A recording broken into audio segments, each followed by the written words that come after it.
Okay. Welcome back to Nick Lenz's Comic Corner Classic Less Known Classics. This is episode number 2353 and Doubleshot number 2247. I have a Iron Man and Captain America trades for you. First up we have is Captain America. Masterworks Captain America Volume 9, which collect issues 176 to 192. Yep. Now, no annuals this book. Nope, no annuals. Your writer of these books are basically Steve Eckhart, who does pretty much all the main issues in the book. He co-writes some of these issues with John Wagner, where issues 186, 188, for 189, 191, and, well, Tony's about 191 he co-also with Mara Belmantla. Marvel does co-does 92. Sal Bushman is the main artist for these issues, mostly except for issues 182, 183, and 186 to 187.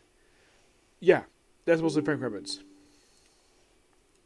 Herb Tampa does issue 184. Yep. Now this book covers a time period of August 1974 and concludes in December 1975. Yes. So, we are going to skip over a little bit of these issues. Because I think I've mostly put, in the case when somebody's sick, this deals with the Nomad story arc. Well, this is basically Steve Rogers. Oh, come on, seriously, stop. Thank you.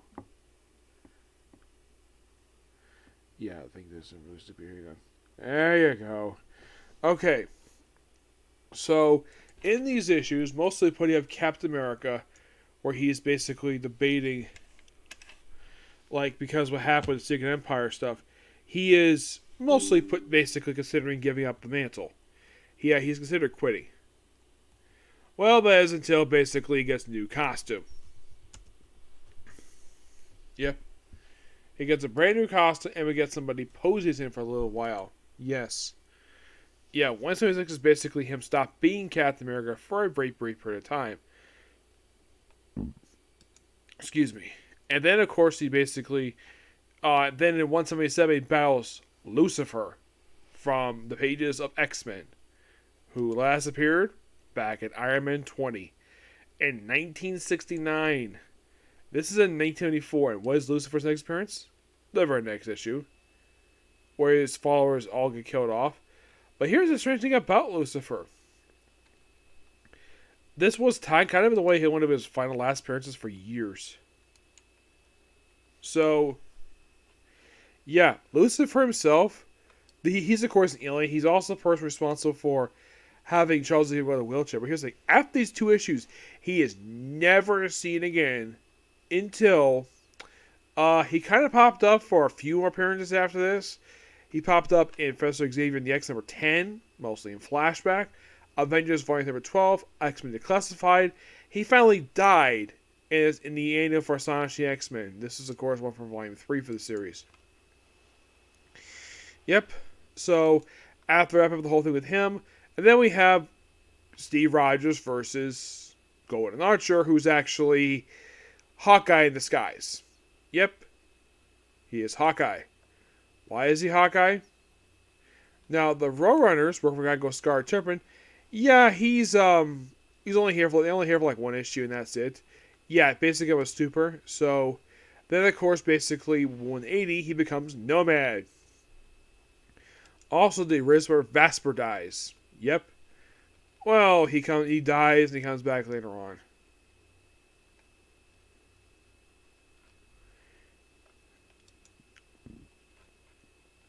Yeah, after this issue, he gets revived in 293. Yeah, he gets resurrected somehow. He comes back later on in the pages of Captain America, Sam Wilson. Yeah, it's never really explained how. This also is the first appearance of the Serpent Squad, made up of Madam Hydra, the original Eel. And I say the original Eel because he's actually dead. Yeah, the current guy who's the Eel is somebody else.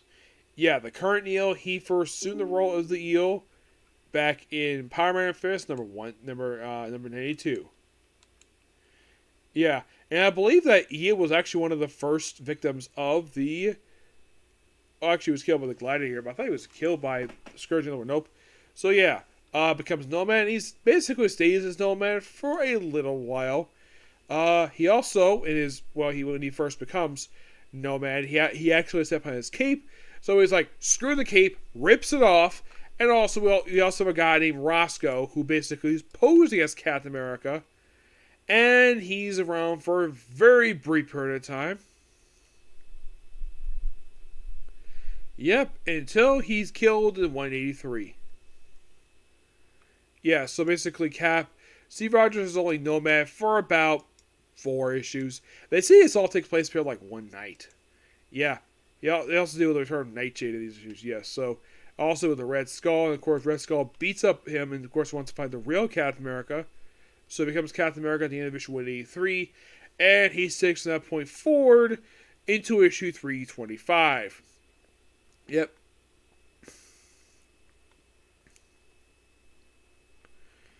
Yeah. So then, of course, continue with the Red Skull for the next couple issues. Yeah, Red Skull deals a lot in this era. Yeah.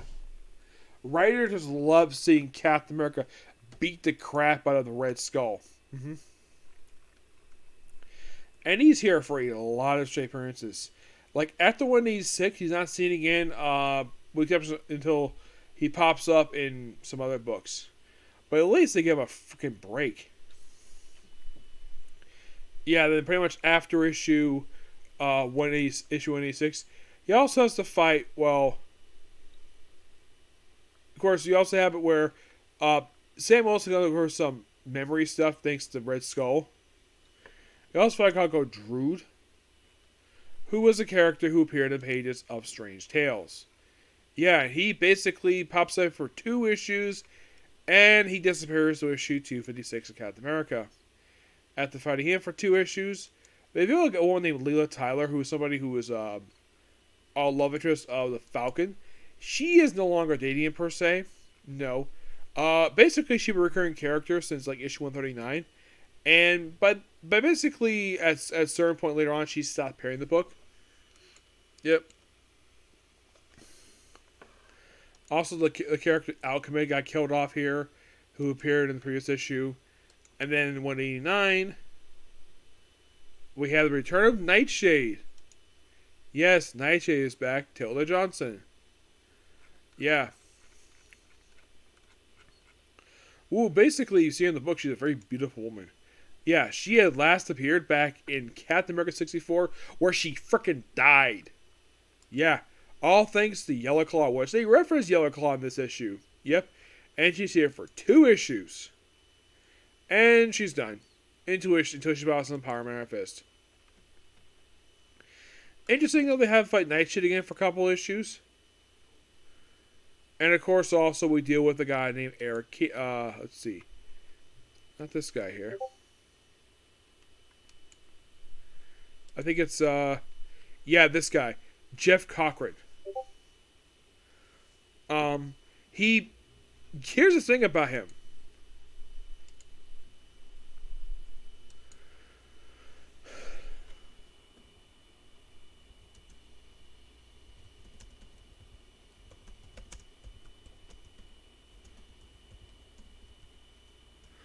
Yeah, he basically was briefly assuming the role of co-director S.H.I.E.L.D.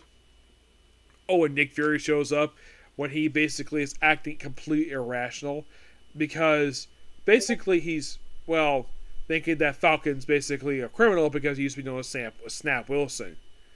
And he's having mental issues trying to fight him.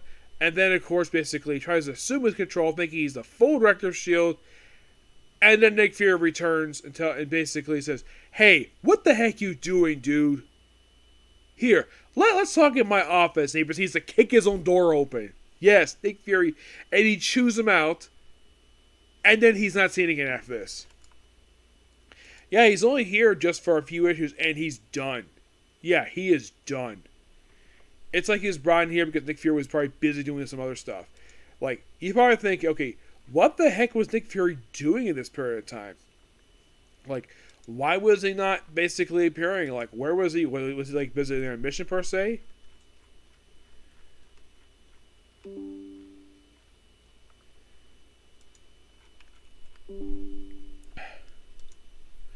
Well, for one thing, he appearing as a regular basis. Well, aside appearing in his own book, Sergeant Fury, he was also appearing in this book as a recurring character. I think he was dealing with something in Daredevil. Yes, I think he was dealing with something in Daredevil and he was dealing with the Hulk in this period of time. So, yeah. By the way, after 191, he's not sitting in this book for quite a while. Yeah, he does not return to this book until issue 217. So yeah, he is gone. Probably because he's busy doing other stuff. So basically, I guess Marvel is basically just stretching him out too thin here. And the final issue here, we have a return of Dr. Faustus. And we see his historic first appearance in this issue. Who is he, might ask? Carla Softon, Moonstone. Yep.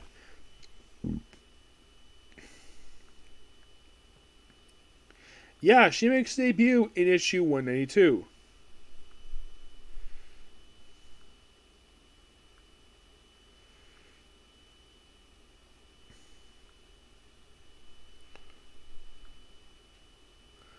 Let me show off how here in her debut appearance. Yes, in 182. Now, who is considered to be Carla Softon? Yeah, where... Yeah, here she is. This is Carla Softon. That's Moonstone in her debut appearance, being a lackey to old Captain America villain Dr. Faustus. Yeah, and by the way, Steve immediately recognized me. Who the heck doesn't recognize Dr. Faustus? He's one of the most recognizable faces of Marvel Universe at this point in time. Mm-hmm. Yeah, here's a fun fact. Carla Softon later next appeared at the pages of Incredible Hulk 228, which came up roughly 3 years later. Also, Falcon, this was being advertised as part of the cool part of this cover. He is not in the issue. Nope, he's not here. It's weird. Yeah. But here's something interesting about this. 192 was the last issue Frank Hermans did because we have Jack the King Kirby to come back to Marvel Comics through this book. I'll be discussing that. By the way, this is Marv Wolfman doing the writing here in this issue here. But it is interesting that Marv Wolfman's responsible for creation of all people, Moonstone. He may not want to give her identity, but he did create Moonstone. Yep, this book is fantastic. I give this book a 10 out of 10. Alright, next up, it is... I'm sure my friend Edgar would love the fact I'm discussing this book. Sebastian as well. This is what I call the era of awesomeness. Why is that? Because there's Bob Layton on the artwork. Congratulations. Because you have Bob Layton in the artwork. Come on, seriously. Back up. Oh, come on, seriously.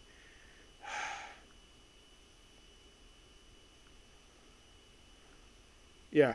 Because you have... Yeah, Bob Layton doing co-writing and co-artwork, co-writing with, of course, Dave Michelini. Of course, you have John Romita Jr., the artwork in these issues. Yeah, and in the book, there's Invincible Iron Man, Marvel Masterworks, Volume 14. And this covers a lot of issues. This covers issues 129 to 114. Roughly about 16 issues in this book. Yeah, 16. Yeah, Dan Michelini does pretty much all the issues in here. Bob Layton co-writes all the issues in this book except for 130. That's the only issue he does not do. 129 is co-done by not only Bob Layton. See, 129 is done by 4 people. Dave Michelini, Bob Layton, Jim Shooter, and Roger Stern. Bob Layton is your artist for issues 130, 137, 140. Jerry Bingham does 130, 135. 141 to 144 is basically John Romita Jr. Sal Buscema does 129. 136 he does. Alan Weiss doing with Jerry Bingham, and Joe Borowski does 144. This book covers a time period of, you're gonna love this, December 1989 and concludes in March of 1981. So yes, Iron Man is in the 80s. Finally, yes, which means that the only major book, aside from Nick Fury, is still stuck in the 70s. It's probably stuck in the issues published in the 70s. Is the Avengers? Yeah, because everybody else is already out of the 80s already. I think maybe I think the other book actually, so second 70s, is actually Incredible Hulk. So I got a couple books here. 129, you have Iron Man versus the Dreadnought. Yes, the frickin' Dreadnought. Now, we also have a new opening for Stark International. Yeah, and this is where we have Nick Fury pop up here. Yes, Nick Fury is here. Yeah, he reveals that S.H.I.E.L.D. pretty much bought almost the entire frickin' company under Tony Stark's nose because he wants basically the U.S. government to control his company. Yep. Lots of really good stuff here. And, of course, deal with a Dreadnought, obviously. Yep. And then basically deal with demons and bring that issue. Not basically monstrous demons, just physical demons per se. Teams 2, standalone issues. And then 130, 132 is a two-parter. We have a guest appearance here by the Hulk. Yes. Which I think this was Hulk's first time in this book in quite a while. Let me look up and see exactly when was the last time he appeared in this book.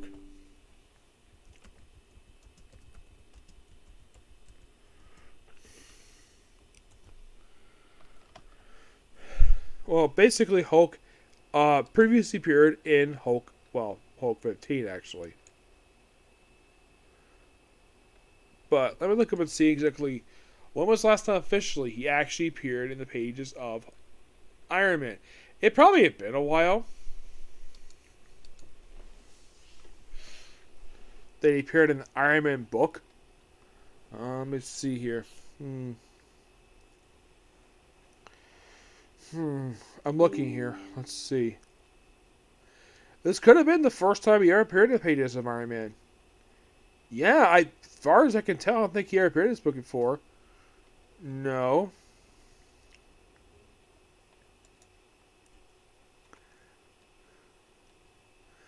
I'm looking. I don't think he ever appeared in this book before this two-parter. No, I don't think he did. Which is strange. And you're thinking, really? This is the first time Hulk has ever appeared in this book? And I'm looking on here.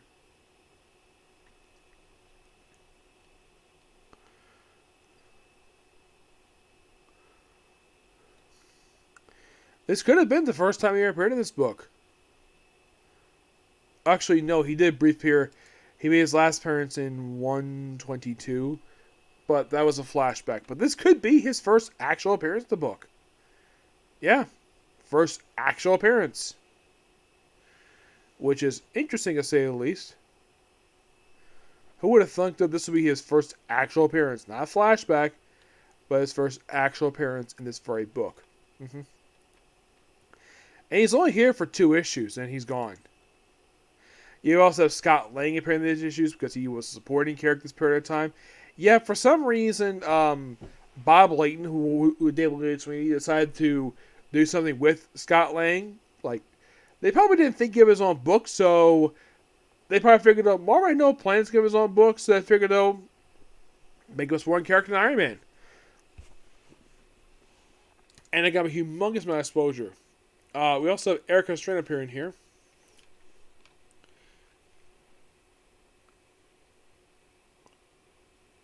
Yeah. She, of course, appearing in the books in issue 120. Yeah, this is actually her return. She actually had just appeared in Marvel Premiere 148. Yeah, she's here basically for a very brief period of time. After 137, she disappears for over a decade, so she pops up in 248. And she's appeared sporadically. She actually returned in the pages of Ant-Man back in 2015 for a few issues, even for the relaunch, and that was it for her.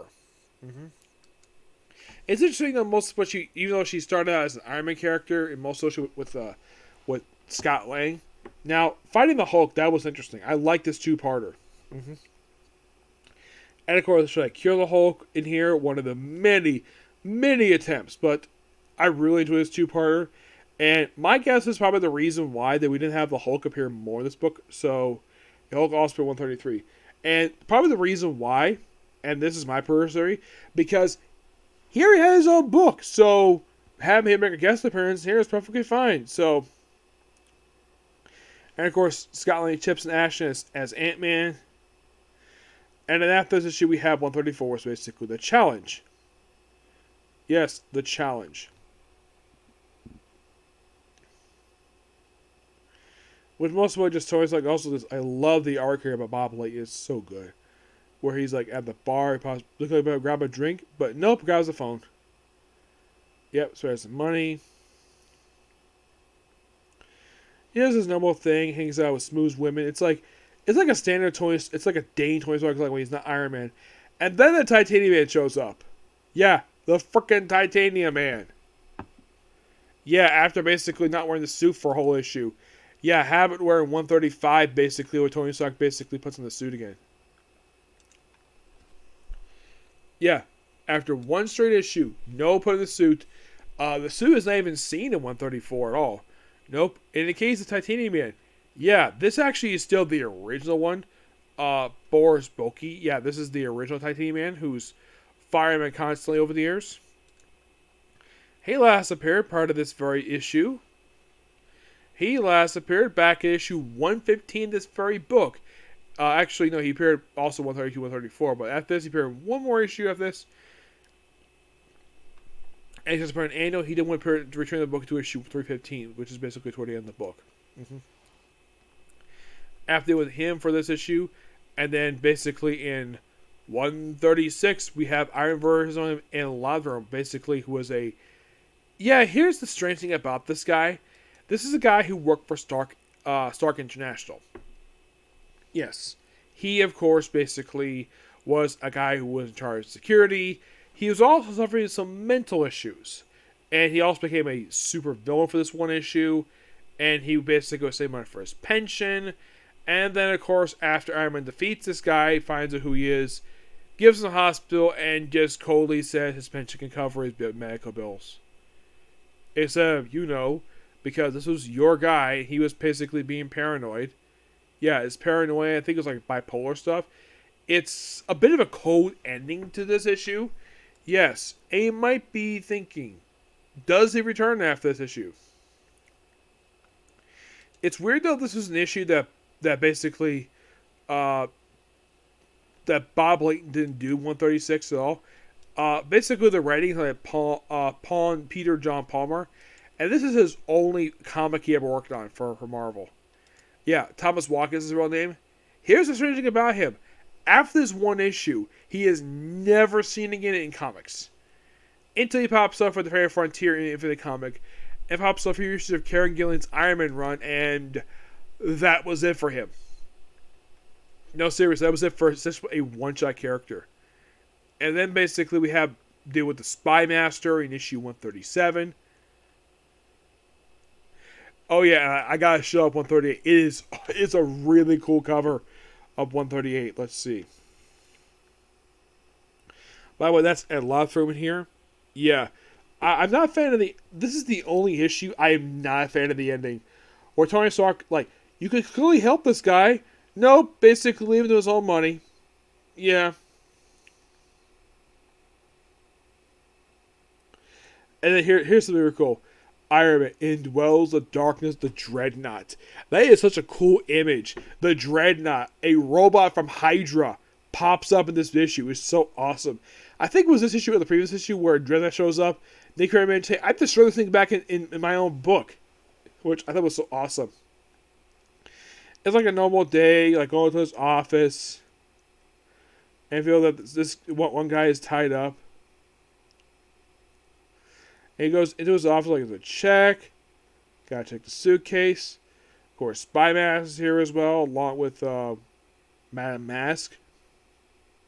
So, and he goes to his office, gets his briefcase, armor, and there's a Dreadnought standing in front of his desk, this killer robot. Like, oh crap, a Dreadnought!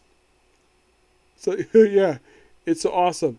And apparently, Beth Cave does not know the fact there's a killer robot in Tony's office. And Tony puts on his armor, and oh crap, here comes Madam Mask! Yes, and we have to deal with her for the very next issue. Yeah, we also have Beth meeting her and dealing with her in this issue. Yes, Beth Cave, a woman who was dating Tony Stark this period, despite the fact she was still married. I think her husband was in a coma. And then pretty much takes off Whitney's mask and sees what she looks like in the mask. She actually has a scar, and she's embarrassed by that. And of course, Beth lets her go. Because basically, just slightly victory. Then we have In 140, deal with an airstrike. Yes, an airstrike 140.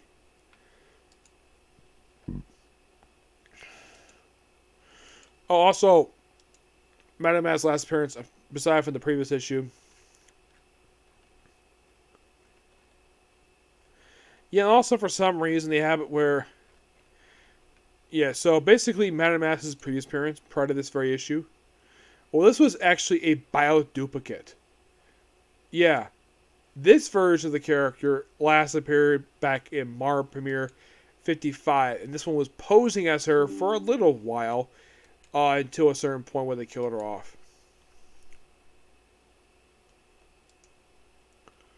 So then, 140, Iron Man deals with a guy called Force. Yeah, he's basically another, like, one of these minor villains that these, like, kind of like one-shot villains-ish. The appearance for these 2 issues, he pops up again in 122. Yeah, he's here just for a couple issues. He worked for Justin Hammer, of all people. Yeah, and Hammer also kidnaps Beth Cave, which is where Bikini. And there's no harm to her because basically his business with Tony, not with her. Well, he's got a pretty spec. He's a complete gentleman.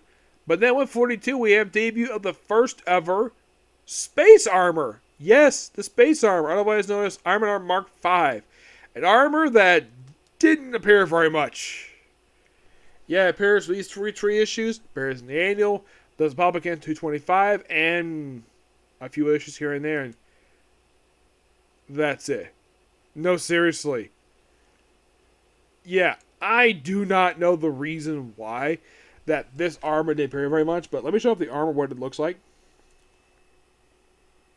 But I do love the whole thing I deal with Justin Hammer stuff because that's Bob Lane for you. Here is the space armor, which is actually Iron Man Armor Mark V. Yeah, this is the 5th armor he ever created. And it's not around very long. It's only for a few issues, and he basically go back wearing Mark IV. Yeah, then of course in 143, deals with Saturon. Yeah, which I think is his character's first appearance. He's not one of these small characters who doesn't really appear much. He of course did pretty much all. At these 2 issues, pops up Iron Man number 9. Yeah, then we have this dual issue with 144. 144 is awesome. I love 144 because, well, it's a 3-story issue. After with this Sauron guy for this issue, and part of the very next issue, then we have this sort of split issue.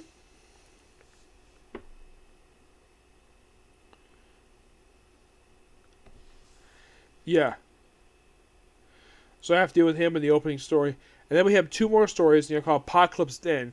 Yeah, this is basically in Vietnam. This is chronologically, this story here is set before his debut in Iron Man 39 and afterwards. That is mostly put what the story is. It's mostly put of, like, it fills in a gap. Yes, it fills in a gap.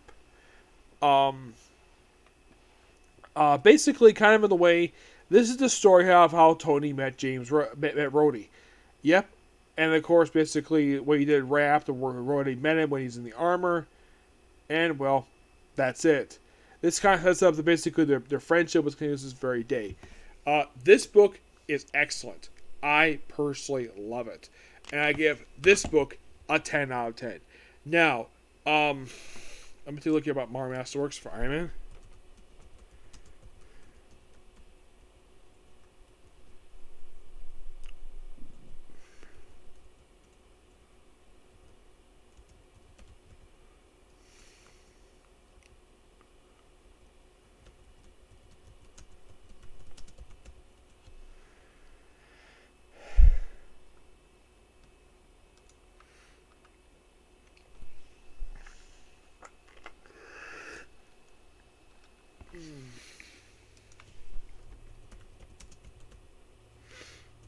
Because I'm thinking,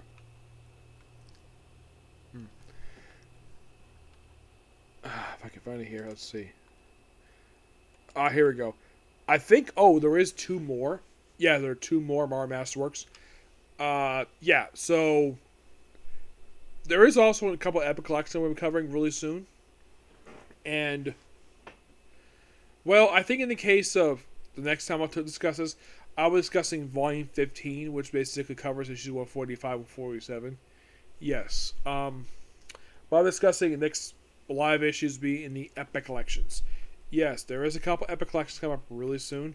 One that starts 158, so that's probably where we're gonna basically gonna leave off there. So do the issues for Volume 15, and then do Epic collections Volumes 10 and 11.